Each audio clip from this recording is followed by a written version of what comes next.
ಏನಪ್ಪಾ ಶಿವಪ್ರಸಾದ ಭಾಳ ಹಾರಾಡ್ಲಿಕ್ಕತ್ತಿಯಲ್ಲ? ಯಾಕ ನನ್ನ ಮದುವೆಯಾಗಿ ಹೊಸದಾಗಿ ನಿಮ್ಮ ಮನೆಗೆ ಇಟ್ಕೊಂಡಿದ್ದೆ ಅಂದಿದ್ದು ಕೋಮಿಗೆ ಬಂದ ಅವನ ನಿನಗ? ಸರ್ ಅದಕ್ಕೂ ಇದಕ್ಕೂ ಏನ್ ಸರ್ ಸಂಬಂಧ? ಪಾಪ ಹೆಣ್ಮಗಳು, ಅವ್ರ ಪರವಾಗಿ ಮಾತಾಡ್ತಿದ್ದೀನಿ ಅಷ್ಟೇ. ಓ ಶಿವು ಸರ್, ಸ್ಟಾಪ್ ಇಟ್. ನಾನು ಹೇಳಿದ್ನ ನಿಮ್ಗೆ ನನಗೆ ಹೆಲ್ಪ್ ಮಾಡಿ ಅಂತ, ಅಥವಾ ನನ್ನ ಪರವಾಗಿ ನೋಟ್ ಮಾಡ್ಕೊಳ್ಳಿ ಅಂತ ಕೇಳಿದ್ನ? ನಿಮ್ದೆಷ್ಟಿದೆ ಅಷ್ಟು ನೋಡ್ಕೊಳ್ಳಿ. ಫಾರ್ ಗಾಡ್ ಸೇಕ್ ನನ್ನ ವಿಚಾರಕ್ಕೆ ಬರಬೇಡಿ. ಯಾವಾಗ್ಲೂ ಬೇರೆಯವ್ರ ವಿಚಾರಕ್ಕೆ ಮೂಗ್ ತೋರಿಸ್ತಿರಲ್ಲ. ನಿಮಗೆ ಏನು ಅನ್ಸೋದೇ ಇಲ್ವಾ?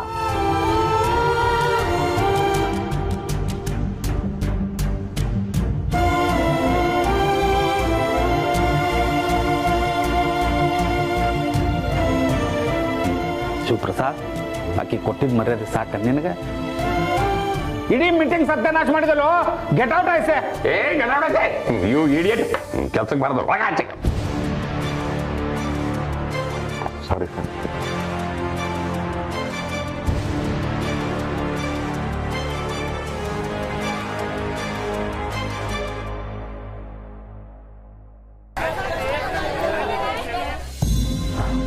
ಯತ್ರ ನಾರೆಸ್ತು ಪೂಜ್ಯಂತೆ ರಮಂತೆ ತತ್ರ ನಾರೇ ದೇವತಃ.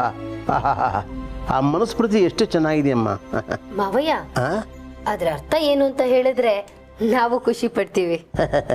ನೋಡಮ್ಮ, ಹೆಣ್ಣನ್ನು ಎಲ್ಲಿ ಪೂಜಿಸ್ತಾರೋ, ಎಲ್ಲಿ ಗೌರವಿಸ್ತಾರೋ ಅಲ್ಲಿ ಸಕಲ ದೇವತೆಗಳು ವಾಸವಾಗಿರ್ತಾರೆ ಅಂತ ಮನುಸ್ಮೃತಿ ಹೇಳಿದೆಯಮ್ಮ. ಅದೇ ಮನು ಹೆಣ್ಮಕ್ಳಿಗೆ ಸ್ವತಂತ್ರ ಕೊಡಬಾರ್ದು ಅಂತಾನೂ ಬರ್ದಿದಾರಲ್ವ ಮಾವಯ್ಯ? ಗೌರಿ, ನಿನಗೀಗ ಅರ್ಥ ಆಗದೆ ಇರ್ಬೋದು, ಆದರೆ ವಿಷಯ ಏನು ಗೊತ್ತಾ, ನಮ್ಮ ಸನಾತನ ಧರ್ಮದ ಪರಂಪರೆಯಲ್ಲಿ ಪ್ರತಿಯೊಂದಕ್ಕೂ ಒಂದೊಂದು ಅರ್ಥಗಳಿರುತ್ತೆ. ಹೆಣ್ಣನ್ನ ಹಿಡಿತದಲ್ಲಿ ಇಟ್ಕೊಂಡಿರ್ಬೇಕು ಅಂತ ಹೇಳಿರೋರೆ ಹೆಣ್ಣನ್ನ ಪೂಜಿಸ್ಬೇಕು ಅಂತಾನೂ ಹೇಳಿದ್ದಾರೆ. ಅದರ ಅರ್ಥ ಏನು?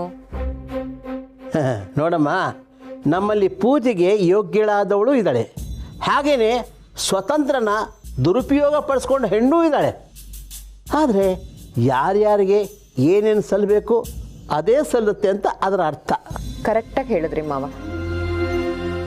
ಏನಕ್ಕ, ಹೆಣ್ಣಾಗಿ ನೀನೇ ಇದಕ್ಕೆ ಸಪೋರ್ಟ್ ಮಾಡ್ತೀಯಲ್ಲ? ಬಂಡೆ ಹೇಳ್ಬೇಕು, ಸಿಡ್ದೆ ಹೇಳ್ಬೇಕು, ಪ್ರೊಟೆಸ್ಟ್ ಮಾಡ್ಬೇಕು, ನಾವು ಪ್ರಗತಿಪರರು ಅಂತ ತೋರಿಸ್ಬೇಕು. ಗೌರಿ, ಪೂರ್ತಿ ತಿಳ್ಕೊಂಡಿರೋರು ಯಾರು ಈ ತರ ಮಾತಾಡಲ್ಲ. ಹಿಂದಿನ ಕಾಲದವ್ರು ಮಾಡಿರೋದೆಲ್ಲ ನಮ್ ಒಳ್ಳೇದಕ್ಕೆ. ಮೊದ್ಲು ಅದನ್ನ ಅರ್ಥ ಮಾಡ್ಕೊ. ಹಾಯ್ ತಾತ, ಹಾಯ್ ಚಿಕ್ಕಮ್ಮ, ಹಾಯ್ ಅಮ್ಮ. ಅಲ್ಲೇ ಇರು, ಹತ್ರ ಬರ್ಬೇಡ.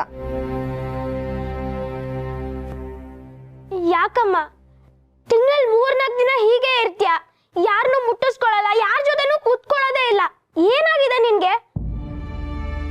ಅಕ್ಕ, ಏನಕ್ಕ ಇದು? ಮಕ್ಳು ನಿನ್ನಿಂದ ದೂರ ಇರ್ಬೇಕಾ? ಮನ್ಸಾದ್ರೂ ಹೇಗ್ ಬರುತ್ತೆ ನಿನಗೆ? ಈ ಟೈಮಲ್ಲಿ ದೂರ ಇರಬೇಕು ಅಂತ ಹೇಳಿರೋದೆ ನಮ್ಮಿಂದ ಬೇರೆಯವ್ರಿಗಾಗ್ಲಿ ಬೇರೆಯವರಿಂದ ನಮ್ಗಾಗ್ಲಿ ಇನ್ಫೆಕ್ಷನ್ಸ್ ಆಗ್ಬಾರ್ದು ಅಂತ. ಈ ಟೈಮು ಅಂದ್ರೆ ಯಾವ ಟೈಮು? ಲೇ, ಇದೆಲ್ಲ ಹೆಣ್ಮಕ್ಳು ಸಮಸ್ಯೆ ಕಣೋ. ಹೆಣ್ಮಕ್ಳು ಸಮಸ್ಯೆ ಅಂದ್ರೆ ಪ್ರಾಬ್ಲಮ್ ಏನು? ಸರಿ ನನ್ಗೆ ಹೇಳು, ನಾನೇ ಸಾಲ್ವ್ ಮಾಡ್ತೀನಿ. ನೀನ್ ದೊಡ್ಡವನಾದ್ಮೇಲೆ ನಿನ್ಗೆಲ್ಲವೂ ಅರ್ಥ ಆಗತ್ತೆ. ಈಗ ಸುಮ್ನಿರು ನೀನು. ಇಲ್ಲ ಇಲ್ಲ, ನಂಗೆ ಈಗ್ಲೇ ಗೊತ್ತಾಗ್ಬೇಕು. ನಾನು ನಿನ್ ಹತ್ರ ಬರ್ಬೇಕು. ನಂಗದೆಲ್ಲ ಗೊತ್ತಿಲ್ಲ, ನಂಗೆ ಅಮ್ಮ ಬೇಕು ಅಷ್ಟೇ. ಅಮ್ಮ ರಜಾ ಕಣೋ. ನಮಗೂ ಸಂಡೇಸ್ ರಜಾ ಇರುತ್ತೆ, ಹಾಗಂತ ನಾವ್ ಯಾರನ್ನೂ ಏನ್ ಮುಟ್ಟಿಸ್ಕೊಳ್ಳೋದೇ ಇಲ್ವಾ? ಸಿಗದೆ ಇರೋರು ಕೂಡ ರಜಾ ದಿನ ಸಿಗೋಣ ಅಂತಾರೆ. ಆದ್ರೆ ಅಮ್ಮ ಯಾಕೆ ನಂಗೆ ರಜಾ ದಿನ ಸಿಗ್ತಿಲ್ಲ? ಅಯ್ಯೋ ದೇವ್ರೆ ದೇವ್ರೆ. ಏ, ನೀನ್ ಹೋಗಿ ಕೈಕಾಲ್ ಮುಖ ತೊಳ್ಕೊ ಹೋಗು, ನಡಿ. ಮಾವ, ಇವ್ನು ಇಲ್ಲೇ ಇದ್ರೆ ಪ್ರಶ್ನೆ ಮೇಲೆ ಪ್ರಶ್ನೆ ಕೇಳ್ತಾನೆ ಇರ್ತಾನೆ. ಕರ್ಕೊಂಡು ಹೋಗಿ. ಏಯ್, ಹೇಳ್ದಷ್ಟು ಕೇಳೋ. ಶೂ ಬಿಚ್ಚಾಕು. ನನಗೆ ಇವತ್ತು ಘಟೋತ್ಕಚನ ಕತೆ ಹೇಳ್ತೀನಿ. ಅವನು ಎಂಥ ಪರಾಕ್ರಮಿ ಗೊತ್ತಾ? ನೋಡು, ಒಂದು ಸತಿ ಏನಾಗೋಯ್ತು ಅಂದರೆ, ಅಯ್ಯೋ ಅಯ್ಯೋ ಅಯ್ಯೋ, ಅವನು ಬೆಟ್ಟದ ಮೇಲೆ ನಿಂತ್ಕೊಂಡು. ಅಕ್ಕ, ಯಾಕೆ ಈ ವಿಷಯನೆಲ್ಲ ಮುಚ್ಚಿಡ್ತೀಯ? ಇದ್ರ ಬಗ್ಗೆ ಎಲ್ರಿಗೂ ಗೊತ್ತಿರ್ಬೇಕು. ಯಾಕೆ ನೀನ್ ಹೇಳ್ಕೊಳಲ್ಲ? ಇದ್ರ ಬಗ್ಗೆ ಮಕ್ಕಳಿಗೆ ಈಗಲೇ ಎಜುಕೇಟ್ ಮಾಡಬೇಕು. ಆಗ ಅವರು ಬೆಳೆದು ದೊಡ್ಡವರಾದ್ಮೇಲೆ ಅವ್ರ ಲೈಫ್ ಪಾರ್ಟ್ನರ್ ಜೊತೆ ಯಾವ ಟೈಮಲ್ಲಿ ಹೇಗಿರ್ಬೇಕು ಅಂತ ತಿಳ್ಕೊತಾರೆ. ನೀವೇನು ಹೇಳ್ದೆ ಹೆಣ್ಮಕ್ಳು ಸಮಸ್ಯೆ ಅಂತ ಹೇಳಿ ತೇಲಿಸ್ಬಿಡ್ತೀರಾ. ಆಕ್ಚುಲಿ ಇದು ಲೈಫ್ ಪ್ರೊಸೆಸ್ಸು, ಸಮಸ್ಯೆ ಅಲ್ಲ. ಇದನ್ನ ಸಮಸ್ಯೆ ಅಂತ ಮಾಡಿರೋದು ಈ ಗಂಡ್ಮಕ್ಳು. ಇದು ಹೆಣ್ಮಕ್ಳು ಸಮಸ್ಯೆ ಅಲ್ಲ, ಗಂಡ್ಮಕ್ಳು ಸಮಸ್ಯೆ ಅಂತ ಕರಿಬೇಕು. ನೋಡು ಗೌರಿ, ಎಲ್ಲರೂ ಅವ್ರವ್ರಿಗೆ ತೋಚಿದ್ದನ್ನೇ ಮಾಡೋದು. ನನಗೆ ನನ್ನ ಅಮ್ಮ ಏನು ಹೇಳ್ಕೊಟ್ಟಿದ್ದಾಳೋ ನಾ ಅದನ್ನ ಪಾಲಿಸ್ತಿದ್ದೀನಿ ಅಷ್ಟೇ. ಇದ್ರಲ್ಲಿ ಬೇರೆ ಏನೂ ಇಲ್ಲ. ಹಿಂಗೆ ಹೋದ್ರೆ ಹೆಣ್ಮಕ್ಳೆಲ್ಲ ಹಿಂಗೆ ಮೂಲೆಯಲ್ಲಿ ಕೂತಿರ್ಬೇಕಾಗತ್ತೆ. ಗಂಡ್ ಮಕ್ಳೆಲ್ಲ ಆರಾಮಾಗಿ ಊರ್ ಸುತ್ಕೊಂಡಿರ್ತಾರೆ.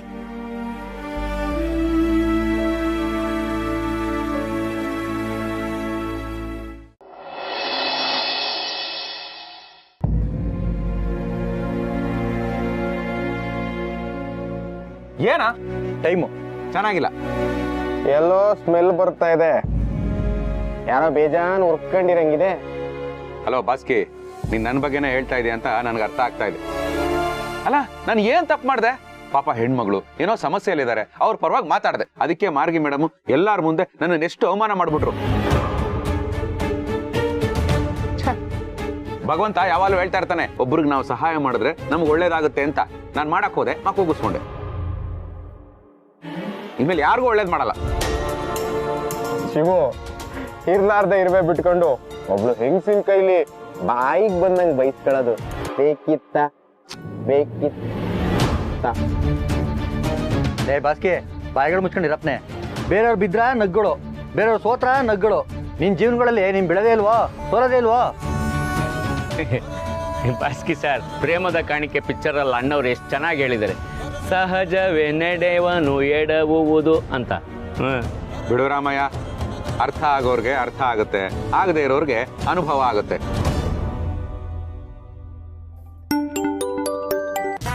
ಅಲ್ಲ ಏನ ಅಡ್ಗೆ ಮಾಡಕ್ ಆಗ್ತಿಲ್ಲ ಅಂತ ಫೋನ್ ಮಾಡಿದ್ಯಾ? ಲೈ, ನನ್ ತಲೆ ಕೆಡಿಸ್ಬೇಡ. ನಮ್ ಬರೋ ಅಷ್ಟರಲ್ಲಿ ಮನೆ ಕೆಲಸ ಎಲ್ಲ ಮಾಡಿ ಮುಗಿಸಿರ್ಬೇಕು. ಇಲ್ಲ ಅಂದ್ರೆ ಎಬ್ಬೆಟ್ಟಲ್ಲೇ ತುಳಿದು ಸಾಯಿಸ್ಬಿಡ್ತೀನಿ.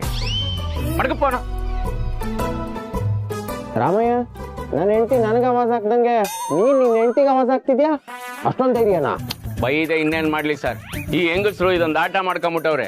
ತಿಂಗಳಲ್ಲಿ 3 ದಿವಸ ನೀರ್ ಹಾಕೊಂಡಿದೀನಿ ಅಂತ ನಮ್ಮನ್ನ ಯಾಮಾರಿಸಿ ಚೆನ್ನಾಗಿ ಉಂಡು ದಬಾಕೋತಾರೆ. ಅದಕ್ಕೆ ಬೈದು ಮಡಗಿದ್ದೀನಿ. ತಪ್ಪು ಮಾತಾಡ್ತಾ ಇದೆಯಾ ರಾಮಯ್ಯ, ತಪ್ಪು ಮಾತಾಡ್ತಾ ಇದೆಯಾ? ಈ ಟೈಮಲ್ಲಿ ಹೆಂಗಸರಿಗೆ ತುಂಬಾ ರೆಸ್ಟ್ ಬೇಕಾಗುತ್ತೆ. ಮುಟ್ಟು ಅಂದ್ರೆ ಅಷ್ಟು ಸುಲಭ ಅಲ್ಲ ರಾಮಯ್ಯ.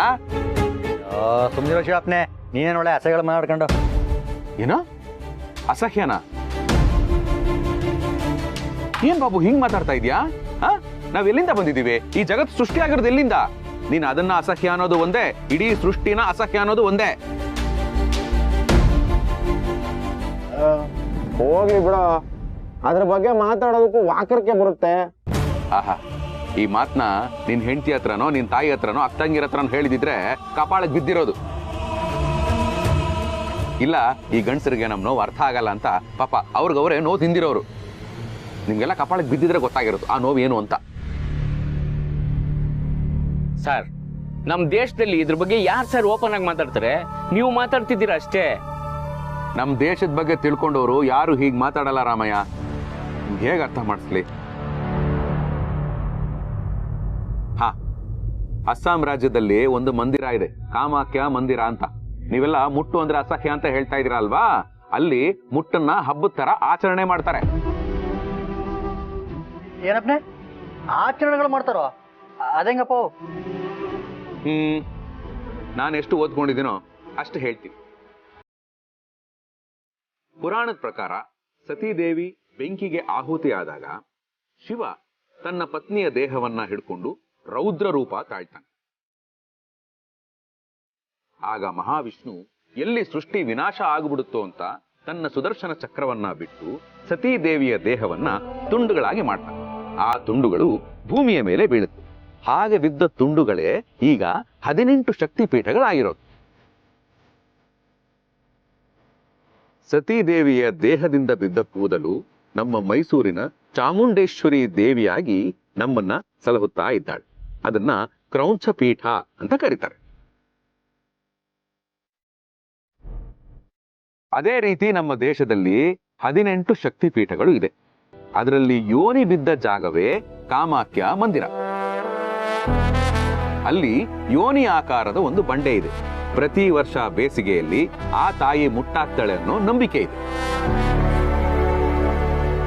ಇದಿಷ್ಟೇ ಅಲ್ಲ, ಆ ಟೈಮಲ್ಲಿ ಅಲ್ಲಿ ಹರಿಯೋ ಬ್ರಹ್ಮಪುತ್ರ ನದಿಯ ಬಣ್ಣ ಕೆಂಪಾಗಿರುತ್ತೆ. ಮುಟ್ಟಾದ್ರೆ ಹೆಣ್ಮಕ್ಳು ಪೂಜೆನೇ ಮಾಡಲ್ಲ ಅಂತಿರಲ್ಲ, ಕಾಮಾಖ್ಯ ಮಂದಿರದಲ್ಲಿ ಮುಟ್ಟನ್ನ ಸಂಭ್ರಮಿಸ್ತಾರೆ. ಮೊದಲು ನಮ್ಮ ದೇಶ, ನಮ್ಮ ಸಂಸ್ಕೃತಿ, ಆಚಾರ ವಿಚಾರ ಇವುಗಳ ಬಗ್ಗೆ ತಿಳ್ಕೊಂಡು ಆಮೇಲೆ ಮಾತಾಡಿ.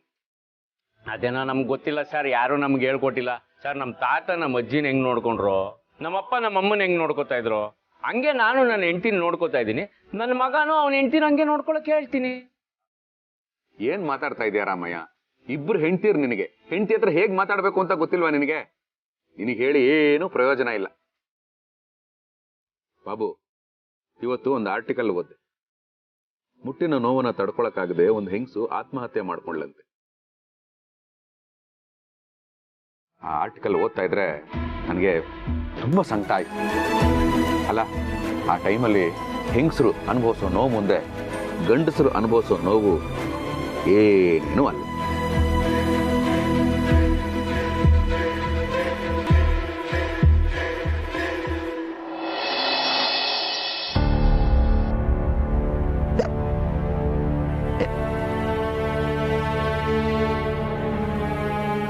ಅಯ್ಯೋ, ನೀನ್ ಖಾಲಿ ಆಗ್ಬಿಟ್ಟಿದ್ಯಲ್ಲ, ನಾನೇ ಎದ್ದೋಗಿ ತಗೊಂಡ್ಬಿಡ್ಲಾ?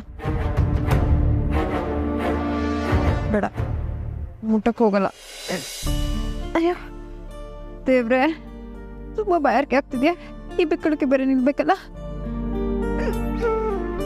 ಗಿರ್ಜಾವ್ರೆ, ಗಿರ್ಜಾವ್ರೆ, ಸಂಧ್ಯಾವ್ರೆ. ಓ ಏನ್ರಿ ಗಿರ್ಜಾ, ರಜನಾ? ಒಂದ್ಸಲ ಡೈನಿಂಗ್ ಟೇಬಲ್ ಮೇಲೆ ನೀರಿದೆ ತಂದ್ಕೊಡ್ರಿ. ಸರಿ, ಬಂದೇರಿ.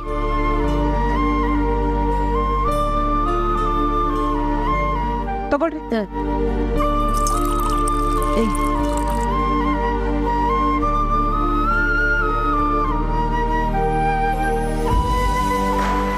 ಅಬ್ಬಾ, ಈಗ ಸಮಾಧಾನ ಆಯ್ತು. ಸರಿಯಾದ ಟೈಮ್ಗೆ ದೇವ್ರು ಬಂದಾಗ ಬಂದ್ರಿ. ದೇವ್ರು ಬಂದಂಗ ಅಲ್ಲ ಗಿರ್ಜಾ, ದೇವ್ರ ಪ್ರಸಾದ ತಗೊಂಬಂದಿದ್ದೀನಿ. ನಮ್ಮ ಅತ್ತೆ ಧರ್ಮಸ್ಥಳಕ್ಕೆ ಹೋಗಿದ್ರಲ್ಲ, ಅದಕ್ಕೆ ಪ್ರಸಾದ ಕೊಡೋಣ ಅಂತ ತಗೊಂಬಂದೆ. ನೀವು ನೋಡಿದ್ರೆ ಸರಿ, ಇವಾಗ ಇದನ್ನೆಲ್ಲ ಇಡ್ಲಿ? ಅಲ್ಲೇ ಟೇಬಲ್ ಮೇಲೆ ಇಟ್ಟಿರಿ, ಮಾವ ಬಂದ್ಮೇಲೆ ತಗೊಳಕ್ ಹೇಳ್ತೀನಿ. ಅಂಕಲ್ ಎಲ್ಲೋದ್ರು? ಬಂದೆ ಕಣಮ್ಮ, ಬಂದೆ. ವಾಕಿಂಗ್ ಹೋಗಿದ್ದೆ ಕಣಮ್ಮ. ಅರೆ, ಏನು ಪ್ರಸಾದ ತಂದ್ಬಿಟ್ಟಿದ್ಯಾ? ನೀನು ಈಗ ಪ್ರಸಾದ ತಂದಿದ್ಯಾ, ಆದ್ರೆ ನಿಮ್ಮ ಆಂಟಿ ನನಗೆ ಪ್ರಸಾದ ಕೊಟ್ಟು 40 ವರ್ಷ ಆಯ್ತು. ಏನು ಪ್ರಸಾದ ಕೊಟ್ಟು 40 ವರ್ಷ ಆಯ್ತಾ? ಇನ್ನೂ ಹಾಳಾಗಿಲ್ವಾ? ಅದು ಹಾಳಾಗೋದು ಇಲ್ಲ, ದಿನ ಕಳ್ತಾಗೂ ಚೆನ್ನಾಗೇ ಆಗ್ತಾ ಇದೆ. ಅಂದ್ರೆ ಸಂಧ್ಯಾ ಅವ್ರೆ, ಅವ್ರು ಹೇಳ್ತಿರೋದು ನಮ್ಮ ಯಜಮಾನ್ರು ಶಿವಪ್ರಸಾದ್ ಅವ್ರ ಬಗ್ಗೆ. ಓ, ಏನಂಕಲ್ ನೀವು ಇಷ್ಟು ಜೋಕ್ ಮಾಡ್ತೀರಾ? ಇರ್ಲಿ ಬಿಡಮ್ಮ. ನಾ ಗಿರಿಜಾ, ಪ್ರಸಾದ ನೀನ್ ಮುಟ್ಲಿಲ್ಲ ತಾನೆ? ಅಲ್ಲ ಅಂಕಲ್, ನೀವಾದ್ರೂ 3 ದಿನ ಕೂರ್ಸಿದ್ದೀರಾ, ಆದ್ರೆ ನಮ್ಮನೇಲೂ ಇದ್ದಾರೆ ರಾಕ್ಷಸರು. ನನ್ನ ಹೆಂಡತಿ ರಜಾ ಆಗಿದ್ದಾಳ, ನನ್ನ ಸೊಸೆ ರಜಾ ಆಗಿ ಎಷ್ಟು ನೋವು ಅನುಭವಿಸ್ತಿದ್ದಾಳೆ ಅಂತ ಒಂದು ಅರ್ಥ ಆಗಲ್ಲ. ನನಗಂತೂ ಆ ಟೈಮಲ್ಲಿ ಪ್ರಾಣನೇ ಹೋದಂಗಾಗುತ್ತೆ. ಒಂದು 5 ನಿಮಿಷ ಕೂಡ ಕೂರಕ್ಕೂ ಬಿಡಲ್ಲ ಗೊತ್ತಾ. ತುಂಬಾ ನೋವು ಜಾಸ್ತಿ ಆಗಿ ಹಾಗೆ ಗೋಡೆಗೆ ಹೊರ್ಕೊಂಡು ಕಣ್ಣು ಮುಚ್ಚಿದ್ರೆ ಸಾಕು, ಕಿರ್ಚಾಡ್ತಾರೆ, ಕೂಗಾಡ್ಬಿಡ್ತಾರೆ. ನಮ್ ನೋವು ಆ ದೇವ್ರಿಗೆ ಎಲ್ಲಿ ಮುಟ್ಟುತ್ತೆ ಗಿರ್ಜಾ? ನೊಂದ್ಕೋಬೇಡ ತಾಯಿ, ಭಗವಂತ ಇದ್ದಾನೆ, ಎಲ್ಲ ಸರಿ ಹೋಗುತ್ತೆ. ಇದು ಸರಿ ಹೋಗುವಂತ ವಿಷಯ ಅಲ್ಲ ಮಾವ. ಎಲ್ರು ನನ್ ಗಂಡನ ತರ ಯೋಚನೆ ಮಾಡೋದನ್ನ ಕಲಿಬೇಕು, ಆಗ ಸರಿ ಹೋಗ್ಬೋದೇನೋ. ನಾನು, ಸಂಧ್ಯಾ ಅವರು, ಹೀಗೆ ಸುಮಾರಷ್ಟು ಹೆಣ್ಮಕ್ಳು ನೋವು ಅನುಭವಿಸ್ತಾನೆ ಇದ್ದಾರೆ. ಆದ್ರೆ ನೋವನ್ನ ಕೇಳಿಸ್ಕೊಳ್ಳೋ ಕಿವಿಗಳಿಲ್ಲ ಅಷ್ಟೆ.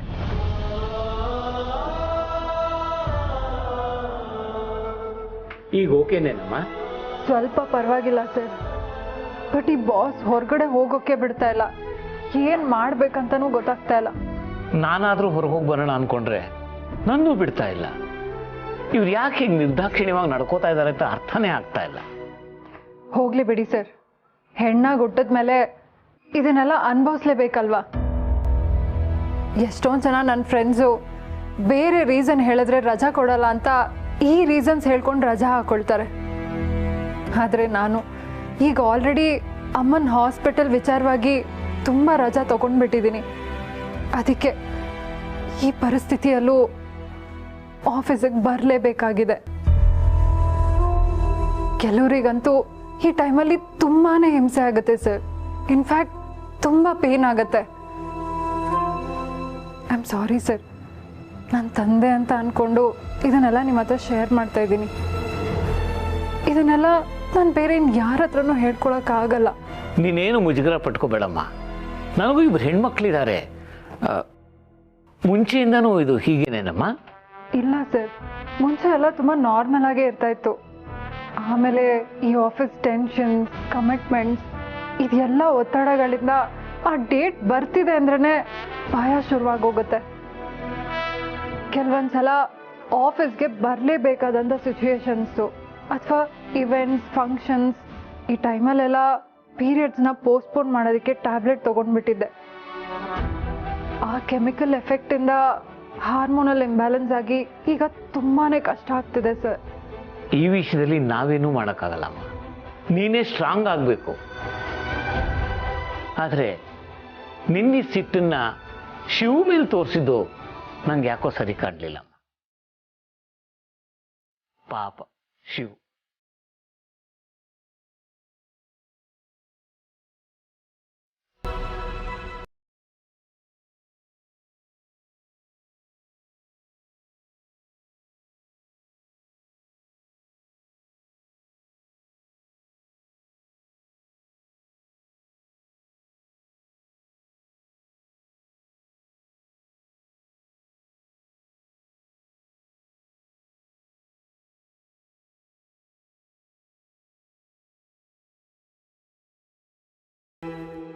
ಅಯ್ಯೋ, ಏನಪ್ಪ ಮಾಡೋದು?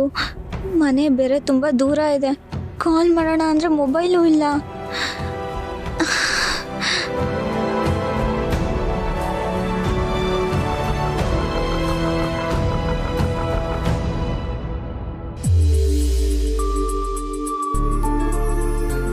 ಓ, ಗಿರಿದು ಇವತ್ತು ಲಾಸ್ಟ್ ಡೇ. ಹೋಗ್ಬೇಕಾದ್ರೆ ರೋಸ್ ತೊಗೊಂಡೋಗ್ಬಿಡ್ತೀನಿ. ರೋಸ್ ನೋಡಿದ ತಕ್ಷಣ ಫುಲ್ಲು ಖುಷಿ ಆಗ್ಬಿಡ್ತಾಳೆ. ಪಾಪ 3 ದಿವಸದಿಂದ ನಮ್ಮಿಂದ ದೂರ ಇದ್ಲು. ಅದೆಷ್ಟು ನೋವು ಅನ್ಭವಿಸೋದ್ಲೋ ಏನೋ. Rose will create magic.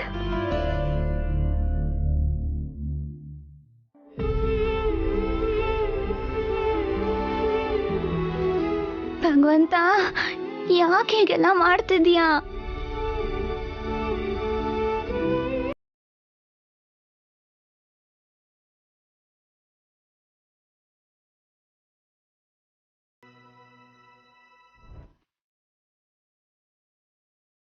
ಅಯ್ಯೋ, ಇಲ್ಲಿ ಇಷ್ಟೊಂದು ಜನ ಓಡಾಡ್ತಿದ್ದಾರೆ. ಇವಾಗ ನನ್ನ ಅಪ್ಪ, ಅಮ್ಮ, ಚಿಕ್ಕಪ್ಪ, ಚಿಕ್ಕಮ್ಮ ಯಾರಿಗೆ ಫೋನ್ ಮಾಡಿದ್ರು ಓಡ್ ಬಂದ್ಬಿಡ್ತಾರೆ. ಕಾಲ್ ಮಾಡಕ್ ಫೋನೇ ಇಲ್ವಲ್ಲ. ಭಗವಂತ, ಏನಾದರೂ ಹೆಲ್ಪ್ ಮಾಡು ಪ್ಲೀಸ್. ಹಾ ಬರ್ತಾ ಇದ್ದೀನಿ. ಆಂಟಿ, ಆಂಟಿ ಇಲ್ಲಿ. ಏನಮ್ಮ? ಸ್ವಲ್ಪ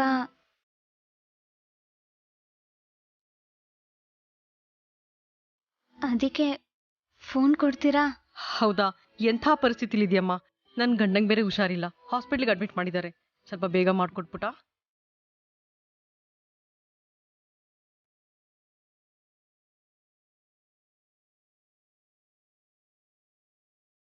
ಶೋ, ಅಮ್ಮ ಕಾಲ್ ರಿಸೀವ್ ಮಾಡ್ತಾ ಇಲ್ಲ.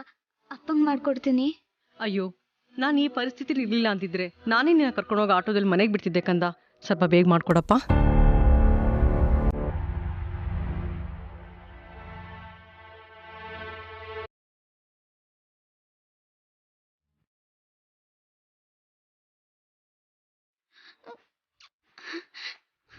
ಏನಾಯ್ತಪ್ಪ? ಅಪ್ಪ ಫೋನ್ ರಿಸೀವ್ ಮಾಡ್ತಾ ಇಲ್ಲ. ಅಯ್ಯೋ, ನಾನು ಹಾಸ್ಪಿಟ್ಲಿಗೆ